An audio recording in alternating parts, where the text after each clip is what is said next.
నేను శ్రీలత.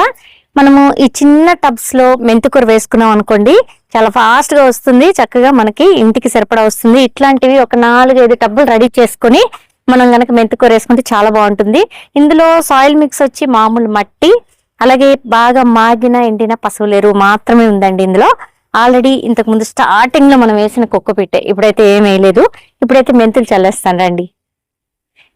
మెంతులు చాలా ఈజీగా జర్మినేషన్ అవుతాయండి.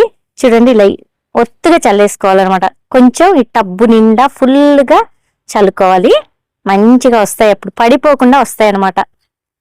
ఇలా చల్లిన తర్వాత దీనిపైన మట్టి చల్లాలి, లేదా దీన్నే కొంచెం ఇలా అంటే సరిపోతుంది. 3వ రోజు కల్లా జర్మినేషన్ వస్తుందండి.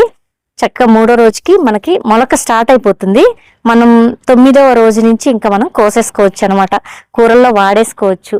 ఈ మెంతికూర అనేది అంత ఫాస్ట్ గా వస్తుంది. మనకు రెగ్యులర్ గా అవసరం కాబట్టి ఇలా చిన్న చిన్న టబ్బుల్లో వేసుకుంటే 4-5 టబ్బుల్లో, ఇవాళ ఒక టబ్బులో వేస్తే మళ్ళీ 2 days గ్యాప్ ఇచ్చి ఇంకో టబ్బులో, అట్లా 3-4 టబ్బుల్లో వేసుకుంటే గనక మనకి మెంతికూర రెగ్యులర్ గా వంటల్లో ఉంటుంది. చూసారు కదా, థ్యాంక్స్ ఫర్ వాచింగ్. నమస్తే.